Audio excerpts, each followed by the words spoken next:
सरकार लाई है विद्यार्थियों के लिए डिजिटल लाइब्रेरी। बच्चों के उज्जवल भविष्य के लिए बिहार सरकार है सदा अग्रसर और तैयार।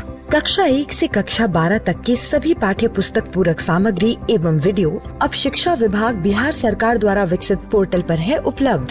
अध्ययन सामग्री देखने के लिए BEPCLOTS.bihar.gov.in पर विजिट करें अथवा एंड्रॉइड मोबाइल पर गूगल प्ले स्टोर से E-LOTS ऐप डाउनलोड करें।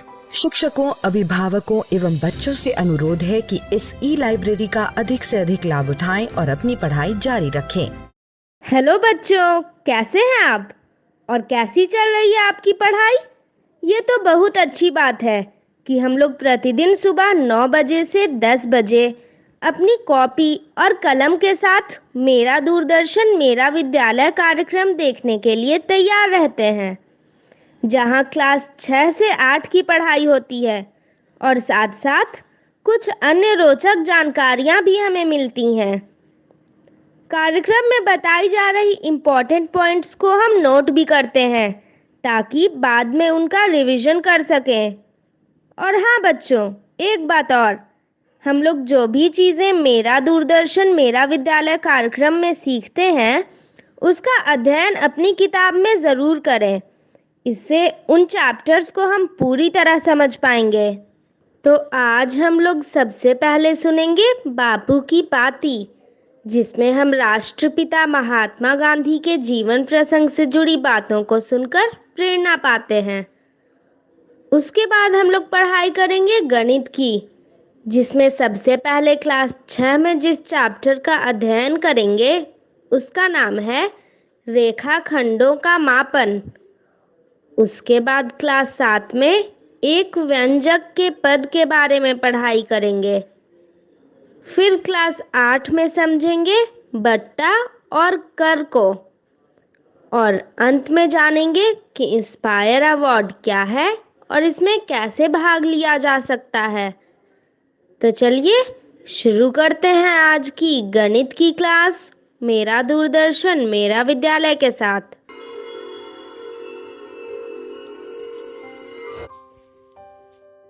बापू की कहानी, जिसमें हम बात करेंगे महात्मा गांधी के जीवन के बारे में। पिछली बार हमने ये जाना कि बापू की शादी जल्दी हो जाने की वजह से उनकी 1 साल की पढ़ाई बिगड़ गई। बाद में उन्होंने खूब मेहनत करी, पढ़ाई में उनका मन लगने लगा, लेकिन व्यायाम करने से वो बचते थे। व्यायाम ना करने का नुकसान मोहन को उतना नहीं हुआ, पर एक दूसरी कमी की कीमत उन्होंने जीवन भर चुकाई, और वो थी बिगड़ी हुई लिखावट। उन्हें यह गलतफहमी हो गई थी कि साफ सुथरी लिखाई का शिक्षा से कोई लेना देना नहीं है। बड़े होने के बाद गांधी जी ने अपनी खराब लिखावट सुधारने की कई बार कोशिश करी, लेकिन बचपन की बिगड़ी आदत फिर ठीक नहीं हुई। उनका लिखा हुआ पढ़ना मुश्किल होता था। जब दूसरों के मोती के दानों जैसे साफ और सुंदर अक्षर दिखते, तब गांधी जी को पछतावा होता। वो कहते थे, खराब अक्षर अधूरी शिक्षा की निशानी मानी जानी चाहिए। हर एक नवयुवक और नवयुवती मेरे उदाहरण से सबक ले और समझे कि अच्छे अक्षर विद्या का आवश्यक अंग है। लड़कपन के 2 ही करीबी दोस्त मोहन को बात तक याद रहे। पहले ने उनका साथ इसलिए छोड़ दिया क्योंकि उनकी दोस्ती दूसरे से हो गई थी। ये दूसरा लड़का मोहन के मंझले भाई करसन दास का दोस्त था। दोनों की ही पढ़ाई में रुचि नहीं थी। दोनों बार बार फेल होकर मोहन की कक्षा में ही आ चुके थे। यह दोस्त दूर तक तेजी से दौड़ सकता था, ऊंचा कूद सकता था, लंबा भी कूद सकता था, दीवार चढ़ने में माहिर, खेल कूद में प्रवीण और सजा या पिटाई सहज ही सह लेता था। मोहन का स्वभाव एकदम उल्टा, डरपोक, शरीर से दुर्बल, ना दौड़ते बनता ना कूदते बनता। कोई डांट दे तो रो पड़ते, पिटाई सहना तो दूर की बात। दोस्त यह सब जानता था। जो कमियां हमें अपने आप में दिखती हैं, उन्हीं गुणों को हम दूसरों में खोजते हैं। मोहन अपने दोस्त से बहुत प्रभावित थे। दोनों ने स्टूडियो में जाकर के साथ में फोटो भी खिंचवाई थी। माँ, बड़े भाई और कस्तूरबाई ने मोहन को समझाने की खूब कोशिश की। वो कहते थे कि तुम खराब संगत में पड़ गए हो, तुम्हें अपना ध्यान देना चाहिए। मोहन ने उन्हें भरोसा दिलाया उन्हें बात जमी नहीं, पर फिर भी उन्होंने मोहन पे विश्वास किया। वो जो चाहते थे उसे करने दिया गया। पर सच तो ये था कि मोहन अपने दोस्त के सम्मोहन में थे, जो सम्मोहन कई साल तक चला। उनका दोस्त कहता, हमारे बहुत से अध्यापक छिपकर मांस खाते हैं और शराब भी पीते हैं, राजकोट के बहुत से नामी गिरामी लोग भी, और हमारे विद्यालय के कई छात्र भी। इसीलिए तो हम लोग कमजोर हैं, क्योंकि हम मांस नहीं खाते। अंग्रेज मांस खाते हैं, इसीलिए ताकतवर है, तभी तो उन्होंने हमें गुलाम बनाया हुआ है। अपने दोस्त की ये सब बातें सुनकर मोहन को लगने लगा था कि यही समाज सुधार है।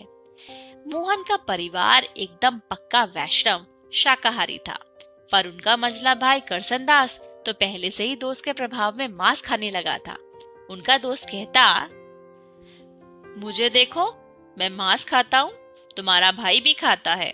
हम दोनों तुमसे ज्यादा बलवान हैं, हिम्मत वाले हैं, हमें किसी का डर नहीं लगता। मोहन भी अपने दोस्त के जैसे निडर और बलवान बनना चाहते थे। देश को आजाद तो करवाना ही था, समाज सुधार भी तो करना था। सो एक दिन दोनों चुपके से नदी किनारे वीराने में चले गए। दोस्त ही सारा सामान लेकर आया था और उसी ने मांस पकाया। मोहन ने पहले कभी मांस देखा तक नहीं था। उसके घर में किसी को ये बात पता नहीं थी। मांस का स्वाद मोहन को चमड़े जैसा लगा। उन्हें उल्टी आने लगी तो थोड़ा सा खा के छोड़ दिया। उस रात बहुत तकलीफ हुई। जैसे ही नींद आती, उनको सपने में दिखता कि पेट में एक बकरी मिमिया रही है। वो चौंक कर उठते, फिर अपने आप को समझाते कि मांस खाना जरूरी है। दोस्त आसानी से हार मानने वाला नहीं था। वो तरह तरह के पकवानों में मांस मिला देता ताकि मोहन को भा जाए। यह सरकारी डाक बंगले में होता, जहाँ के बावर्ची को उसने पटा रखा था। ये सब साल भर तक चला। कोई 5-6 बार मोहन ने चोरी छिपे मांस खाया। खर्चा हमेशा दोस्त ही उठाता था, क्योंकि मोहन के पास तो फूटी कौड़ी भी नहीं होती थी। जब ऐसी दावत खाकर मोहन घर लौटते, तब भूखी नहीं बचती, तो वो घर में झूठ बोलते। माँ पूछती कि खाना क्यों नहीं खा रहे, तो मोहन कहते, भूख नहीं है, पेट में गड़बड़ है। पर वो सोचते कि मैं ऐसे घर में कब तक धोखा देता रहूंगा। घर में झूठ बोलना उन्हें खराब लगता, इसलिए मांस खाने का अभ्यास उन्होंने टाल दिया और फिर सदा ही शाकाहारी रहे। लेकिन इस दोस्त का साथ और समय चला। कस्तूरबाई के बारे में भी इस दोस्त ने मोहन के कान भरे। वे अपनी पत्नी पर बेवजह शक करने लगे। कस्तूरबाई के पास मोहन की बदसलूकी सहने के अलावा कोई चारा नहीं था। मोहन के लिए दोस्ती कई तरह से भाग्य का कारण बन चुकी थी। वे इससे तभी छूटे जब उन्होंने अपने दोस्त को कुछ ऐसी खराब हरकतें करते देखा जिससे उन्हें धक्का लगा। आज के लिए इतना ही। अगली बार हम देखेंगे कि क्या हुआ था जब महात्मा गांधी ने चोरी की थी। आज हम सीखेंगे रेखाखंडों का मापन। चलिए पहले हम समझेंगे रेखा और रेखाखंड में क्या अंतर है। अगर हम कागज पर 2 बिंदु बनाते हैं और इन्हें सबसे छोटे मार्ग से जोड़ते हैं, तो हमें एक रेखाखंड यानी लाइन सेगमेंट प्राप्त होता है। रेखाखंड के 2 बिंदुओं के बीच की दूरी को हम उसकी लंबाई कहते हैं। किसी भी रेखाखंड की एक निश्चित लंबाई होती है। अगर हम रेखाखंड को दोनों ओर बिना किसी अंत के बढ़ाते चले जाएं, तो हमें एक रेखा प्राप्त होती है। चूँकि इसका कोई अंत नहीं होता, इसलिए हम कहते हैं कि रेखा की लंबाई ज्ञात नहीं की जा सकती। इस तरह से हम कह सकते हैं कि रेखाखंड रेखा का एक भाग है जिसकी लंबाई निश्चित होती है। इस वीडियो में हम सीखेंगे किसी रेखाखंड की लंबाई कैसे ज्ञात की जाती है। 2 रेखाखंडों की तुलना करने की सबसे आसान विधि है देखकर तुलना करना। जैसे दिए चित्रों को देखिए, क्या आप बता सकते हैं कौन से चित्र में पेड़ों के बीच दूरी ज्यादा है? सोचिए सोचिए। बिल्कुल सही। देखकर यह बताया जा सकता है कि दूसरे चित्र में पेड़ों के बीच की दूरी अधिक है। मान लीजिए हम पेड़ों का स्थान बिंदु A, B, C और D से दर्शाते हैं और पेड़ों के बीच की दूरी रेखाखंड AB और रेखाखंड CD से दर्शाते हैं, तो इन रेखाखंडों को देखकर हम कह सकते हैं कि रेखाखंड CD रेखाखंड AB से बड़ा है। अब यहाँ देखिए, क्या आप बता सकते हैं यहाँ रेखाखंड AB और रेखाखंड PQ में कौन सा रेखाखंड बड़ा है? सोचिए सोचिए। यहाँ देखकर तुलना करना कठिन है, क्योंकि हमें दोनों रेखाखंडों की लंबाई समान ही प्रतीत होती है। ऐसी कई स्थितियाँ होती है जब हम देखकर तुलना नहीं कर सकते। ऐसी स्थितियों में हम किसी साधन के उपयोग से तुलना कर सकते हैं। जैसे हम उंगली के सहारे यह देख सकते हैं कि कौन सा रेखाखंड बड़ा है। अगर रेखाखंड की लंबाई ज्यादा हो तो हम हथेली यानी पाम या हाथ के उपयोग से भी तुलना कर सकते हैं। लेकिन ऐसी विधियों से हम अधिक शुद्धता से रेखाखंड का माप नहीं ले सकते। इस कारण गलती होने की संभावनाएं अधिक होती है। अगर हम धागे का या अक्स कागज का प्रयोग करें तो हम अधिक शुद्धता से तुलना कर सकते हैं। जैसे हम एक धागा लेकर इसका एक सिरा A बिंदु पर रखेंगे और धागे में ढील न रखते हुए B बिंदु तक की दूरी मापेंगे। अगर हम धागे में ली गई दूरी को वैसा का वैसा रखकर इसकी तुलना रेखाखंड PQ की दूरी से करेंगे तो यहाँ हमें पता चलता है कि रेखाखंड AB रेखाखंड PQ से बड़ा है। इस तरह हम अक्स यानी ट्रेसिंग पेपर के उपयोग से भी रेखाखंड का माप ले सकते हैं। जैसे यहाँ हम एक अक्स कागज लेंगे और इसे रेखाखंड AB पर रखकर रेखाखंड AB का अक्स खींचेंगे। फिर इसे PQ पर रखकर देखेंगे कि इस अक्स की लंबाई रेखाखंड PQ से ज्यादा है या कम। ध्यान रहे, ऐसा करते समय हमें अक्स को PQ पर बराबर रूप से रखना जरूरी है। साथ में दोनों का कोई एक अंत बिंदु एक के ऊपर एक आना भी जरूरी है, क्योंकि ऐसा करने पर ही हम सही रूप से तुलना कर पाएंगे।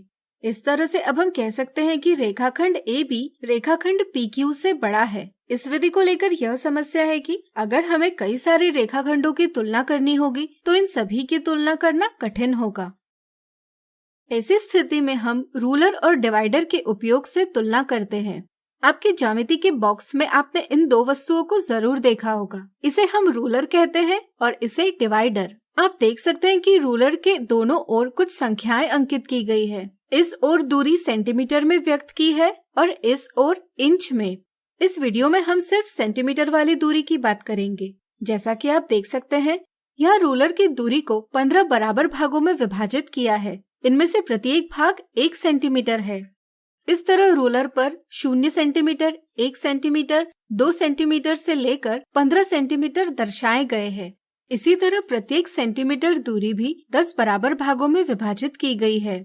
1 सेंटीमीटर के 10 बराबर भागों में से एक भाग कहलाता है 1 मिलीमीटर, यानी कि हम कह सकते हैं कि 10 मिलीमीटर बराबर 1 सेंटीमीटर।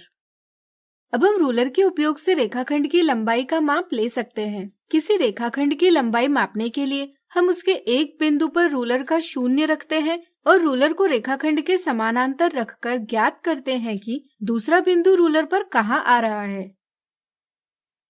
इस प्रकार हम यहाँ कह सकते हैं कि रेखाखंड AB बराबर 4.3 सेंटीमीटर है और रेखाखंड PQ बराबर 3.9 सेंटीमीटर है। अब हम कह सकते हैं कि AB PQ से बड़ा है। रूलर से रेखाखंड का माप लेते समय कुछ कठिनाइयां हमारे सम्मुख आ सकती है। जैसे अगर आंख चिन्ह के ठीक ऊपर न रखने से यानी कि तिरछा देखने से भी मापन में गलती हो सकती है।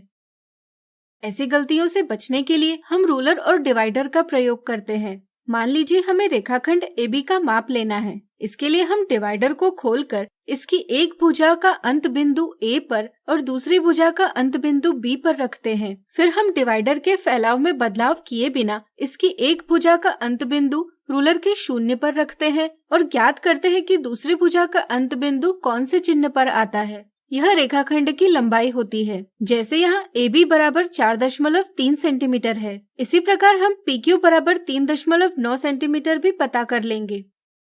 इस विधि से किसी भी रेखाखंड की लंबाई माप सकते हैं और लंबाई के माप से रेखाखंडों की तुलना भी कर सकते हैं।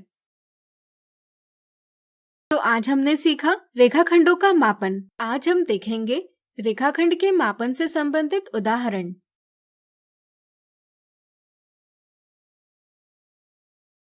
एक किरण पर A, B, C और D बिंदु इस प्रकार अंकित कीजिए कि रेखाखंड AB बराबर 3 सेंटीमीटर, रेखाखंड BC बराबर 4 सेंटीमीटर और रेखाखंड CD बराबर 5 सेंटीमीटर हो। किरण यानी रे ज्यामिति की वह आकृति है जो प्रारंभिक बिंदु से शुरू होकर अनंत तक बढ़ती जाती है। किरण पर बिंदु अंकित करने के लिए पहले हम एक किरण बनाएंगे। चूंकि किरण की लंबाई ज्ञात नहीं की जा सकती, इसलिए हम किसी भी लंबाई की किरण बना सकते हैं। यहाँ हम किरण का प्रारंभिक बिंदु A लेंगे।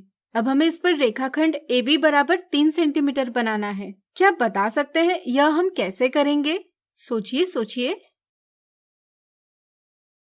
चलिए हम बताते हैं। हम एक डिवाइडर और एक रूलर लेंगे। डिवाइडर को खोलकर इसकी एक भुजा का अंत बिंदु रूलर के शून्य पर रखेंगे और रेखाखंड AB की लंबाई 3 सेंटीमीटर है, इसलिए हम इसकी दूसरी भुजा का अंत बिंदु 3 सेंटीमीटर पर रखते हैं। फिर हम डिवाइडर के फैलाव में बदलाव किए बिना इसकी एक भुजा का अंत बिंदु किरण के A पर रखेंगे और दूसरी भुजा का अंत बिंदु किरण पर जिस स्थान पर आएगा उसे बिंदु B से अंकित करेंगे। इस प्रकार हमने किरण पर बिंदु A और बिंदु B दर्शाए हैं। अब क्या आप इस पर बिंदु C दर्शा सकते हैं? सोचिए यह आप कैसे करेंगे? बिल्कुल सही। यहाँ BC बराबर 4 सेंटीमीटर है, इसलिए हम डिवाइडर में 4 सेंटीमीटर दूरी लेकर किरण के बिंदु B से 4 सेंटीमीटर दूरी का माप लेंगे। जहाँ यह माप आएगा वहाँ हम बिंदु C व्यक्त करेंगे। इसी तरह D को दर्शाने के लिए हम डिवाइडर में 5 सेंटीमीटर दूरी लेकर किरण के बिंदु C से 5 सेंटीमीटर दूरी का माप लेंगे। जहाँ यह माप आएगा वहाँ हम बिंदु D व्यक्त करेंगे। इस प्रकार हमने बिंदु A, B, C और D किरण पर व्यक्त कर लिए हैं। अगला उदाहरण, दिए चित्र को देखकर रेखाखंड AB का मध्य बिंदु ज्ञात कीजिए। यहाँ हमें रेखाखंड AB का मध्य बिंदु ज्ञात करना है। इसके लिए पहले हमें रेखाखंड AB की लंबाई ज्ञात करनी होगी। क्या आप दिए चित्र को देखकर रेखाखंड AB की लंबाई बता सकते हैं? प्रयास कीजिए।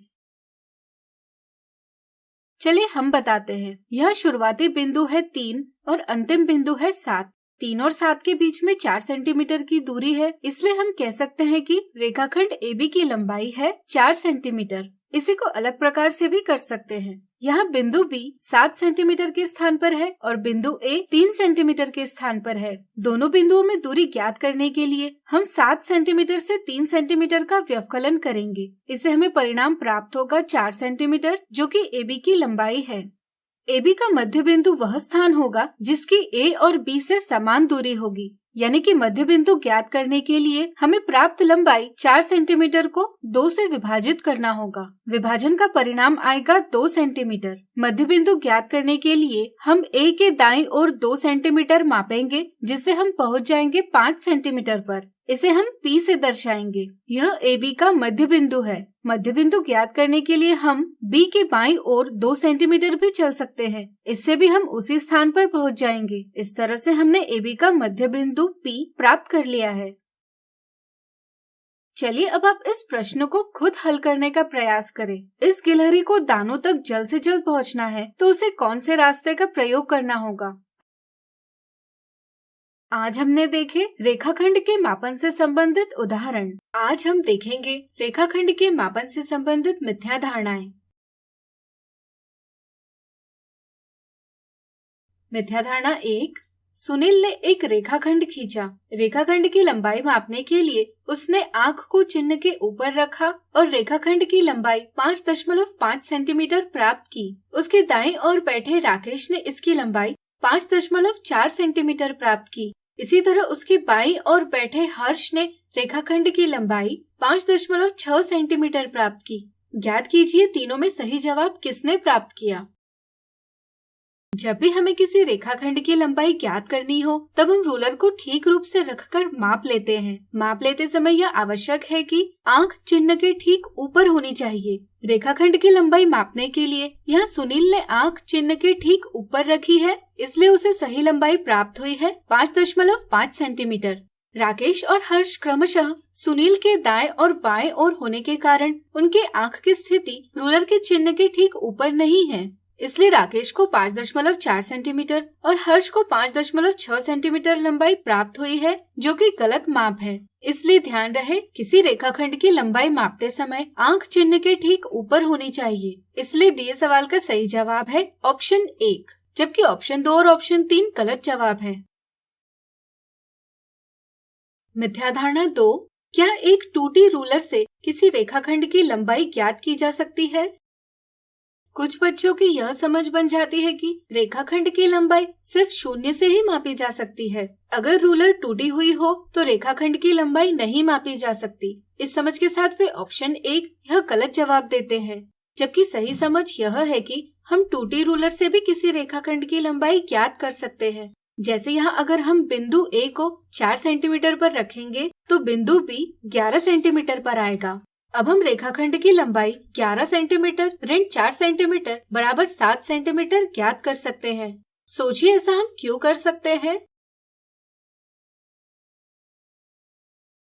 चलिए हम बताते हैं। क्योंकि यहाँ हम 4 को 0 मान रहे हैं, इसलिए 4 के आगे लिखी प्रत्येक संख्या 4 से घट जाएगी। इसलिए सही जवाब ऑप्शन दूसरा है। कभी कभी बच्चे 2D रूलर से लंबाई ज्ञात करते समय बच्चे प्रारंभिक बिंदु पर लिखी संख्या को अंतिम बिंदु पर लिखी संख्या से घटाना भूल जाते हैं और जवाब देते हैं 11 सेंटीमीटर। लेकिन यह गलत समझ है। हमें यहाँ 11 सेंटीमीटर से 4 सेंटीमीटर को घटाना आवश्यक है, जिससे हमें सही परिणाम प्राप्त होता है 7 सेंटीमीटर। तो आज हमने देखी रेखाखंड के मापन से संबंधित मिथ्या धारणाएं।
व्यंजक के पद, टर्म्स ऑफ एन एक्सप्रेशन।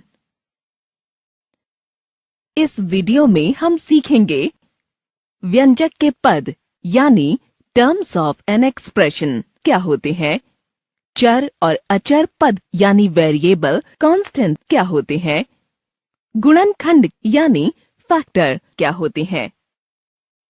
बच्चों, पिछली कक्षा में हमने जाना कि एक ऐसा व्यंजक यानी एक्सप्रेशन जिसमें चर यानी वेरिएबल, संख्या यानी नंबर और विभिन्न संक्रियाओं के चिन्हों का प्रयोग होता है, बीजीय व्यंजक यानी एल्जेब्रिक एक्सप्रेशन कहलाता है। अब आइए इसे एक उदाहरण से समझते हैं। फरीदा कक्षा 7 की विद्यार्थी है। उसे अपने विज्ञान के प्रोजेक्ट के लिए अपने शहर का पूरे सप्ताह का तापमान नोट करना है। उसने निम्न सारणी तैयार की। सोमवार 20 डिग्री सेल्सियस, मंगलवार 22 डिग्री सेल्सियस, बुधवार 24 डिग्री सेल्सियस, गुरुवार 25 डिग्री सेल्सियस, शुक्रवार 23 डिग्री सेल्सियस, शनिवार 20 डिग्री सेल्सियस। क्या आप अनुमान लगा सकते हैं उसने रविवार का औसतन कितना तापमान नोट किया होगा? मान लीजिए उसके शहर का औसतन तापमान 20 डिग्री सेल्सियस है। अगर आप इस पूरी सारणी को ध्यान से देखें तो यहाँ औसतन तापमान लगातार बदल रहा है। सोमवार को 20 डिग्री सेल्सियस, मंगलवार को 20 डिग्री सेल्सियस जमा 2 डिग्री सेल्सियस बराबर 22 डिग्री सेल्सियस, बुधवार को 20 डिग्री सेल्सियस जमा 4 डिग्री सेल्सियस बराबर 24 डिग्री सेल्सियस। जैसा कि हमने देखा, यहाँ का तापमान 20 डिग्री सेल्सियस से कुछ ज्यादा भी हो सकता है। तो इस परिस्थिति में हम किसी एक संख्या को व्यक्त नहीं कर सकते। अतः हम संख्या के स्थान पर अंग्रेजी अक्षरों का उपयोग कर सकते हैं, जैसे A, B, C, V, X आदि। इन अक्षरों को हम चर यानी वेरिएबल्स कहते हैं। इनका मान स्थिर नहीं होता है, अर्थात इनका मान बदलता है। जैसे हम रविवार के तापमान को 20 डिग्री सेल्सियस जमा x से दर्शाएं, तो यह विभिन्न मान ले सकता है, जैसे 1, 2, 3, 4 आदि। तो रविवार का तापमान 21 degree Celsius, 22 degree Celsius, 23 degree Celsius आदि कुछ भी हो सकता है। किंतु यहाँ 20 डिग्री सेल्सियस का मान निश्चित है, ये बदलता नहीं है। अतः इसे हम अचर यानी कांस्टेंट कहते हैं। अब तक हमने पढ़ा कि व्यंजक किस प्रकार बनाए जाते हैं। अब हम जानेंगे कि व्यंजक के पद और उनके गुणनखंड यानी फैक्टर्स क्या होते हैं। 5x जमा 8, अगर हम इस व्यंजक को देखें तो ये हमें 5x में 8 जोड़ने पर प्राप्त हुआ है। अर्थात व्यंजक बनाने के लिए पदों को जोड़ा या घटाया जाता है। आइए इसे हम एक उदाहरण की मदद से समझते हैं। यदि दाल का मूल्य चावल के मूल्य से 10 रुपए कम है और चावल का मूल्य x है, तो दाल का मूल्य क्या होगा? किसी कथन को व्यंजकों में व्यक्त करने के लिए हमें दी जानकारी समझना बहुत जरूरी होता है। समझने का एक तरीका है कि दी जानकारी का आसान भाषा में अनुवाद करें। जैसे चावल के मूल्य से दाल 10 रुपए कम है। यहाँ चावल का मूल्य x है। इस प्रकार x में से 10 घटाने पर दाल का मूल्य x घटा 10 प्राप्त होगा। इस व्यंजक में 2 पद हैं, जिसमें पहला पद x और दूसरा पद घटा 10 है। इस प्रकार व्यंजक यानी एक्सप्रेशंस के पद होते हैं जो जोड़े या घटाए जाते हैं। ये पद व्यंजक के पद यानी टर्म्स ऑफ एन एक्सप्रेशन कहलाते हैं। किसी चर या संख्या के गुणनफल में संख्या गुणांक यानी कोएफिशिएंट कहलाती है। जैसे 10a में 10 a का गुणांक है। आज हमने देखा व्यंजक के पद यानी टर्म्स ऑफ एन एक्सप्रेशन क्या होते हैं, चर और अचर पद यानी वेरिएबल कांस्टेंट क्या होते हैं, गुणनखंड यानी फैक्टर क्या होते हैं। आशा करते हैं इससे आप व्यंजकों के पदों से परिचित हो चुके हैं। व्यंजक के पदों के उदाहरण। बच्चों, अब तक हमने व्यंजक के पद, उसके गुणनखंड यानी फैक्टर और गुणांक यानी कोएफिशिएंट के बारे में जाना। आइए अब इनसे जुड़े कुछ उदाहरणों का हल ढूंढें। मोहन की आयु a वर्ष है और उसके पिता की आयु उसकी आयु के 3 गुने से 5 वर्ष अधिक है, तो उसके पिता की आयु कितनी होगी? चलिए मोहन के पिता की आयु को दर्शाने के लिए व्यंजक पता करते हैं। यहाँ पर मोहन की आयु a वर्ष है। अब मोहन के पिता की आयु को दर्शाने के लिए हम a में 3 का गुणा करते हैं। हमें 3a प्राप्त होता है और फिर 5 का योग करते हैं, जिससे हमें 3a जमा 5 प्राप्त होता है। अगर इस व्यंजक को ध्यान से देखें तो इसमें 2 पद हैं, जिसका पहला पद 3 और a के गुणा से बना है और दूसरा पद 5 है तथा 3 और a पहले पद के गुणनखंड हैं। आइए अब दूसरे उदाहरण को समझते हैं। मान लीजिए राधा के पास X पीले और Y लाल गुलाब हैं। उसके भाई रमेश के पास राधा से आधे पीले तथा 3 गुने लाल गुलाब हैं। तो रमेश के पास कुल कितने गुलाब होंगे? आइए अब रमेश के पास कुल गुलाबों की संख्या को दर्शाने के लिए व्यंजक पता करते हैं। राधा के पास पीले गुलाबों की संख्या X है और लाल गुलाबों की संख्या Y है। अब रमेश के पास पीले गुलाबों की संख्या पता करने के लिए X को 2 से भाग करेंगे और लाल गुलाबों की संख्या पता करने के लिए Y में 3 का गुणा करेंगे। इसी प्रकार रमेश के पास कुल गुलाबों की संख्या को दर्शाने के लिए दोनों रंग के गुलाबों की संख्याओं का योग करेंगे, जिससे हमें एक व्यंजक प्राप्त होगा जो कि X/2 जमा 3Y है। इस व्यंजक में भी हम 2 पद देख सकते हैं, जिसमें पहला पद X/2 और दूसरा पद 3Y है। यहाँ पर व्यंजक के पहले पद X/2 के गुणनखंड X 1/2 है और दूसरे पद 3Y के गुणनखंड 3Y है। इन उदाहरणों से हमने सीखा है कि व्यंजक के पद और उनके गुणनखंड कैसे बनते हैं। व्यंजक के पद, मिथ्या धारणाएं। अब तक हमने चरों वाले व्यंजकों के बारे में पढ़ा। कुछ उदाहरणों से हमने इन्हें अच्छे से जाना, लेकिन व्यंजकों से जुड़ी कुछ मिथ्या धारणाएं जरूर होती हैं, जो इन्हें समझने में कठिनाई उत्पन्न करती हैं। आइए इन्हें दूर करें। आज हम देखेंगे व्यंजकों के पदों से संबंधित मिथ्या धारणाएं, व्यंजकों के गुणनखंड से संबंधित मिथ्या धारणाएं, व्यंजकों के गुणांक से संबंधित मिथ्या धारणाएं।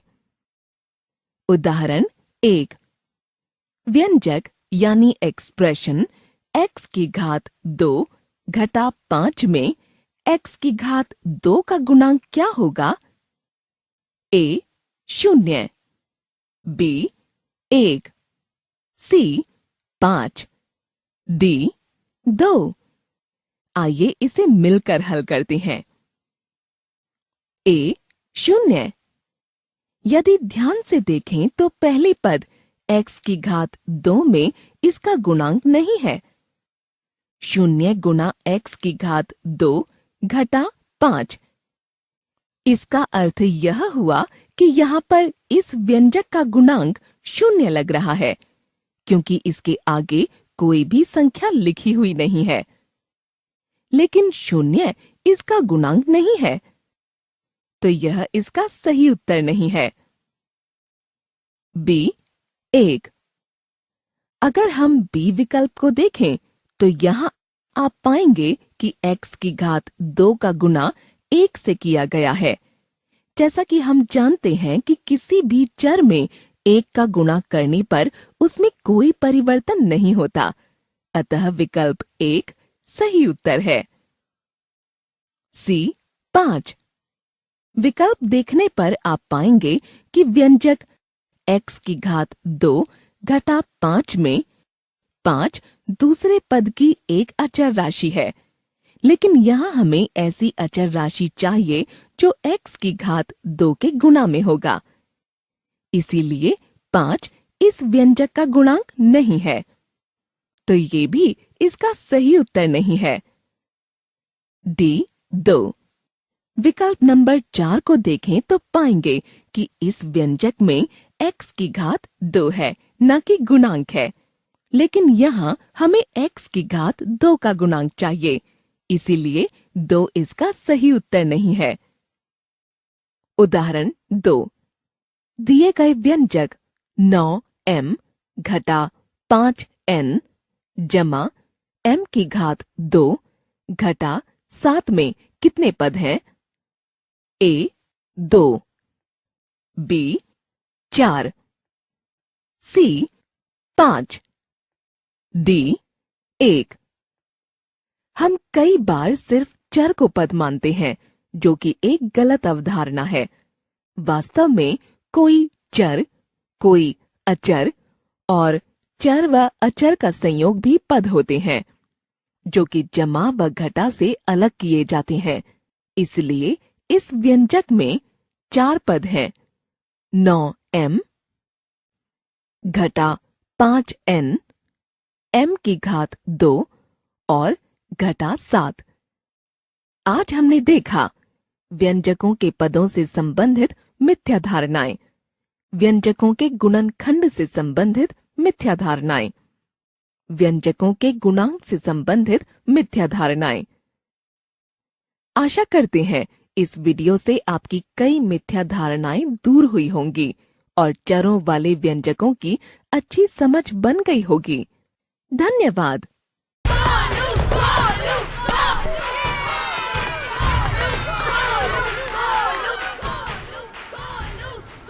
बैटिंग तो अर्जुन कर रहा है, तो सब गोलू के लिए क्यों चीयर कर रहे हैं? वो तो घर पर बैठा है। अरे तुम्हें नहीं पता, वो इसलिए नहीं आया ताकि हमें इन्फेक्शन ना हो। नोवेल कोरोना वायरस बीमारी को फैलने से रोका जा सकता है। बुखार के साथ खांसी और छींक होने पर सार्वजनिक जगहों से दूर रहकर इसे फैलने से रोक सकते हैं। अपनी सुरक्षा के लिए हमारी मदद करें। अगर आपको खांसी, बुखार या सांस लेने में तकलीफ हो तो तुरंत नजदीकी स्वास्थ्य केंद्र जाएं या हेल्पलाइन नंबर 911123978046 पर संपर्क करें। आज हम सीखेंगे बट्टा और खरीदारी से संबंधित कर के बारे में।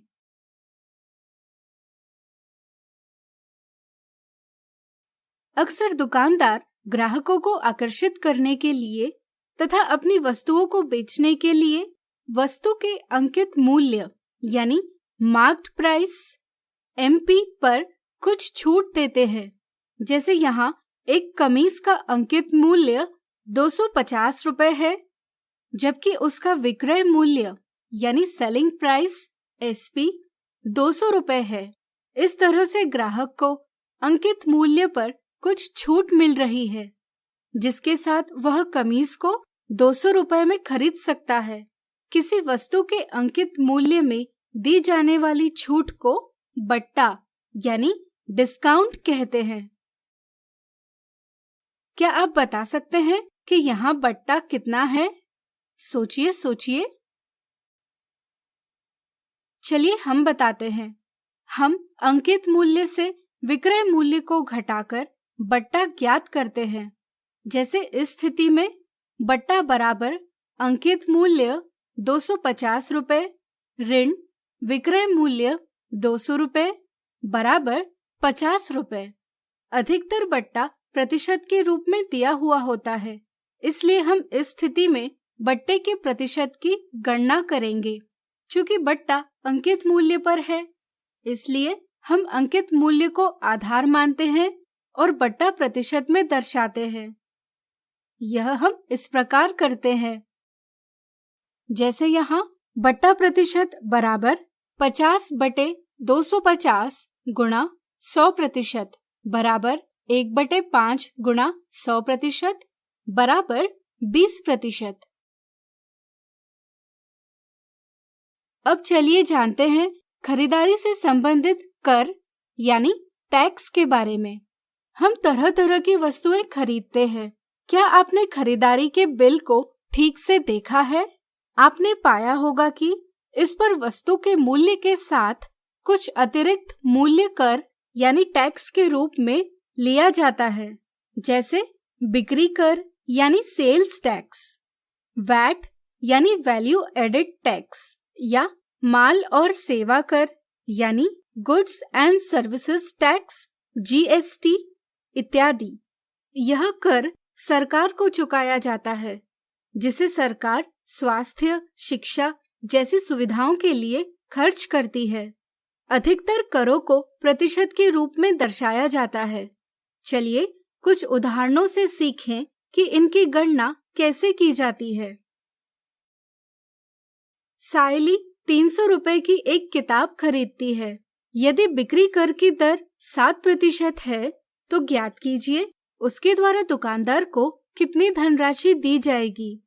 यहाँ 300 रुपए किताब का विक्रय मूल्य है। बिक्री कर हमेशा वस्तु के विक्रय मूल्य पर लगता है और यह बिल की धनराशि में जोड़ दिया जाता है। इस तरह से यहाँ 300 रुपए पर अतिरिक्त 7% का बिक्री कर लगेगा, यानी कि बिक्री कर बराबर 7/100 गुणा 300 बराबर 21 रुपए, यानी कि 300 रुपए की किताब खरीदने पर 21 रुपए बिक्री कर लगेगा, यानी कि बिल की देय राशि होगी क्रय मूल्य यानी कॉस्ट प्राइस धन बिक्री कर यानी सेल्स टैक्स बराबर 300 रुपए धन 21 रुपए बराबर 321 रुपए। जुलाई 2017 से भारत सरकार ने माल और सेवा कर या जीएसटी लागू किया है। यह कर माल की आपूर्ति यानी सप्लाई ऑफ गुड्स या सेवा यानी सर्विसेज या दोनों पर लगाया जाता है। मान लीजिए एक दुकानदार ने 18,880 रुपए में एक टीवी बेचा जिसमें 18% जीएसटी सम्मिलित था। पता कीजिए जीएसटी जोड़ने से पहले टीवी का मूल्य क्या था। 18% का अर्थ है 18/100, यानी कि अगर हम टीवी का प्रारंभिक विक्रय मूल्य 100 रुपए माने तो इस पर 18 रुपए जीएसटी लगता है। इस तरह से विक्रय मूल्य होगा 100 रुपए धन 18 रुपए बराबर 118 रुपए। जब विक्रय मूल्य 118 रुपए है तब प्रारंभिक विक्रय मूल्य 100 रुपए है। इस तरह से जब विक्रय मूल्य 1 रुपए होगा तब प्रारंभिक विक्रय मूल्य 100/118 रुपए होगा।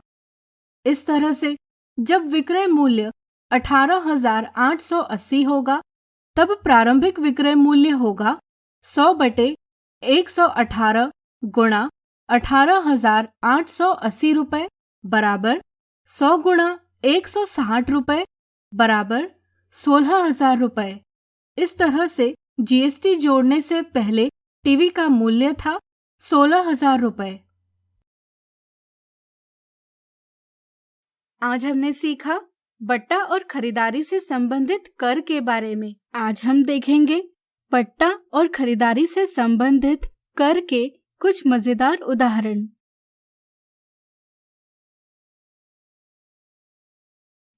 राहुल नया रेफ्रिजरेटर खरीदने के लिए एक दुकान में गया। वहां उसने देखा कि 20,000 रुपए अंकित मूल्य यानी मार्क्ड प्राइस वाला रेफ्रिजरेटर उसे 18,800 रुपए में मिल रहा है। ज्ञात कीजिए इस स्थिति में उसे कितने प्रतिशत बट्टा यानी डिस्काउंट मिल रहा होगा। प्रश्न से हमें ये ज्ञात होता है कि यहाँ अंकित मूल्य, जिसे हम सूची मूल्य यानी मार्क्ड प्राइस भी कहते हैं, 20,000 रुपए है और विक्रय मूल्य यानी सेलिंग प्राइस 18,800 रुपए है। बट्टा ज्ञात करने के लिए हम अंकित मूल्य में से बिक्री मूल्य यानी कि विक्रय मूल्य यानी सेलिंग प्राइस को घटाते हैं। बट्टा बराबर अंकित मूल्य ऋण विक्रय मूल्य।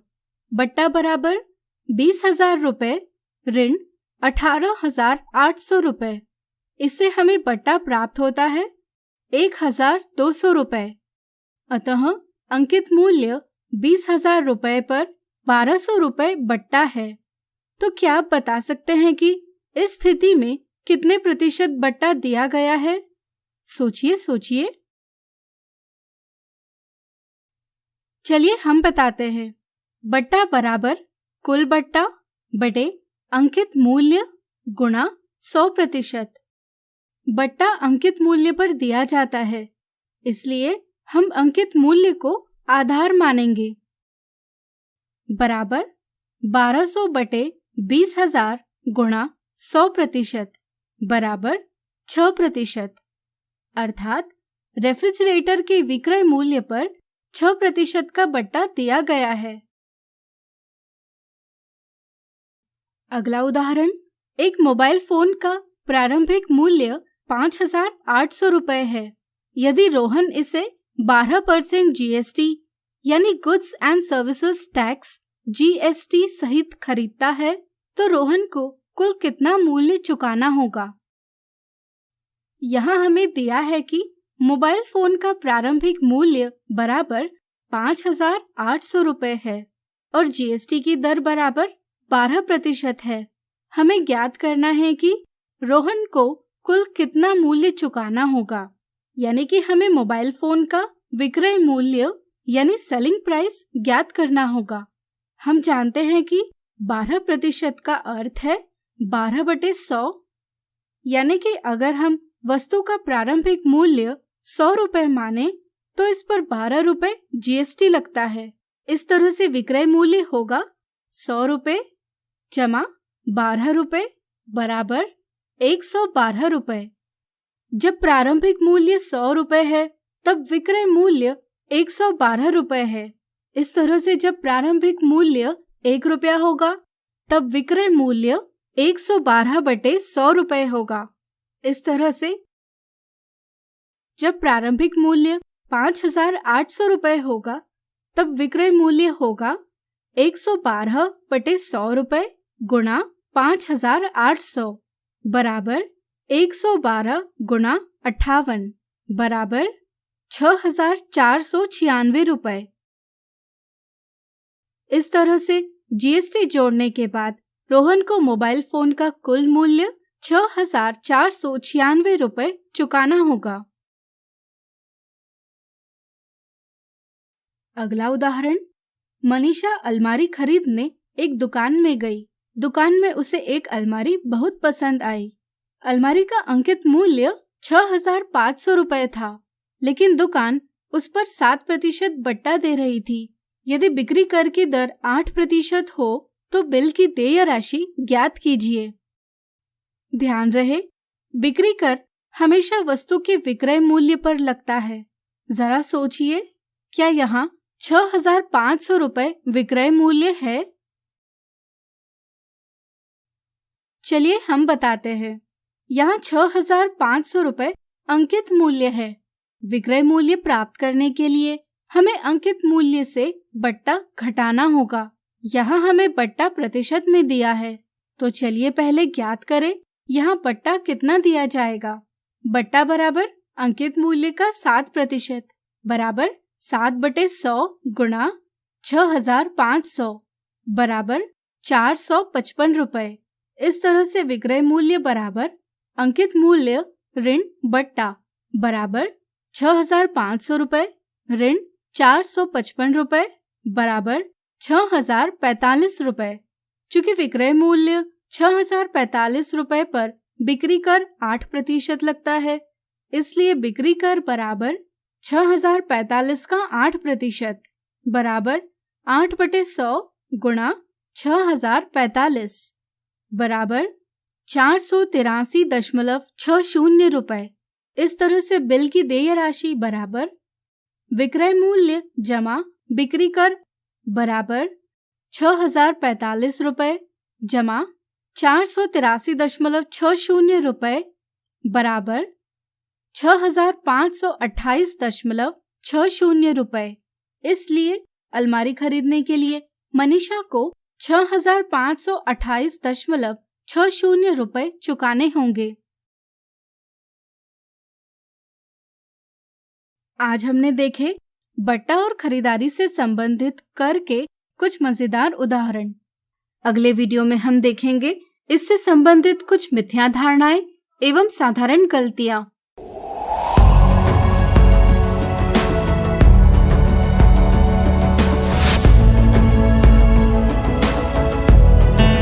नमस्कार।